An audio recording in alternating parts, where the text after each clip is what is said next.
Today we're diving into a body of water up in northern Europe that's not just a historical treasure chest, but also a major strategic hotspot in our modern world.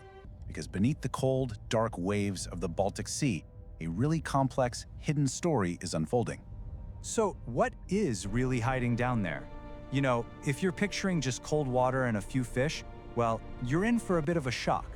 The truth is, this incredible mix of past, present, and future threats, all playing out in total silence deep below the surface. And the first piece of this puzzle is something you can almost touch.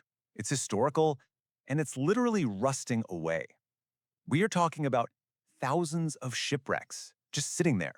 They're leftovers from old wars, from centuries of trade. And right now, they are ticking time bombs, just waiting to cause a massive ecological disaster. And this legacy? Well, it's created what you could only call a sea of ghosts. Let's really get into the toxic inheritance that's been left behind by the conflicts of the 20th century. So to make this real, let's look at one specific example. Meet the SS Stuttgart. This ship started life as a passenger vessel, but then it got turned into a hospital ship. Back in 1943, it was bombed while in port, it caught fire, and basically they just towed it out to sea and sank it. And today, it's still down there, on the bottom of the Gulf of Gdansk, just slowly leaking all sorts of hazardous stuff into the water. So what exactly is this stuff that's leaking out? Well, one of the main culprits are these chemicals called PAHs, or polycyclic aromatic hydrocarbons. Yeah, it's a mouthful. All you really need to know is that they're a big part of the heavy fuel oil that powered these old shits. And here's the kicker. We know for a fact that many of these chemicals cause cancer, they can cause genetic mutations, and they're just flat out poisonous to marine life. And believe me, this isn't some tiny, insignificant leak. Get this. Researchers have taken sediment samples near the Stuttgart, and the concentration of these toxic PAHs is up to 700 times higher than in clean areas. 700!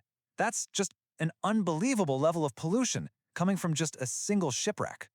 But, decaying shipwrecks aren't the only thing we need to worry about in the Baltic. They're kind of a passive threat from the past, right? But there's also a very active, very modern game of cat and mouse being played out right now, just below the surface. Now, check out the pattern here because this is fascinating. The Baltic has been a playground for secret submarine ops for a long, long time. Back in '81, a Soviet Whiskey-class sub, which was probably carrying nuclear torpedoes, by the way, literally ran aground inside a restricted Swedish military zone. A year later, the Swedes are dropping depth charges on another suspected sub. Then you jump to 2014 and there's another huge hunt for a mystery sub. See, this isn't ancient history, it's a consistent, ongoing pattern of behavior. And that pattern? It's speeding up. This quote from the Lviv Herald really brings it home. What used to be these rare, super dramatic incidents, well, Swedish officials are now saying that contacts with Russian submarines are an almost weekly occurrence. The tension down there is pretty much constant now. And this whole covert game can take a really, really disturbing turn. The wreck of the passenger ferry Estonia, that's a protected site, it's a mass grave where 825 people died. But according to some German news reports, Russia has been accused of desecrating that grave by using the shipwreck as a secret base for underwater drones to spy on NATO. It's pretty shocking stuff. So all of this, it points to a brand new reality.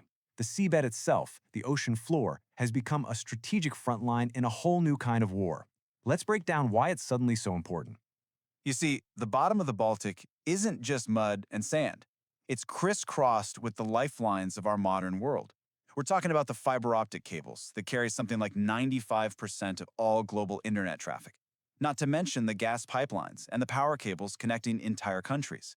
In this new era of what they call hybrid warfare, every single one of those is a tempting and vulnerable target for sabotage. So, what on earth can be done about this? Well, a report from the Hague Center for Strategic Studies has a really clever idea. Instead of trying to create a whole new treaty from scratch, they suggest using one that already exists, the Helsinki Convention. It's an environmental treaty that every single Baltic nation, including Russia, has already signed. The plan is to expand its mission, so it's not just about environmental protection anymore, but also about seabed security. This would create one unified rulebook for the entire region. Okay, but for all of this talk of conflict and spying, there's another story happening in these exact same waters. And honestly, it's almost a paradox. It's this incredible story of global cooperation, one that only happens when disaster strikes. and every second counts. Because think about it, when a submarine is in trouble, the crew only has a finite amount of air. The clock starts ticking immediately. It is the definition of a high-stakes rescue. And in those moments, national rivalries get pushed aside. The only thing that matters is this amazing global network that's been designed for one purpose: to save lives. And just look at the scale of this cooperation. It's truly mind-blowing. Through a platform called ISMERLO, 41 different nations, we're talking NATO members, non-NATO partners, even potential adversaries, all coordinate their most advanced rescue equipment. When a sub goes down, the politics just evaporate and this global team snaps into action. And the technology they use is straight out of a movie. Take Sweden's submarine rescue vessel, the URF. It's basically a mini-sub that you can load onto a giant cargo plane and fly anywhere on the planet. It can then dive down, physically connect to the escape hatch of a crippled sub, and bring up to 35 sailors back to the surface in one go. Just incredible. So what you end up with are these two totally different faces of the Baltic Sea. On one hand, you've got this world of conflict, right? Espionage, hybrid threats, sabotage, constant tension. But on the other hand, you have this remarkable world of cooperation. International rescue missions, shared environmental protection, and even multinational military exercises where everyone works together. And that really leaves us with one final crucial question. As our technology gets better and better, letting us go deeper and operate on the seabed like never before, which of these two paths are we going to choose? Is the ocean floor going to become the next great battlefield?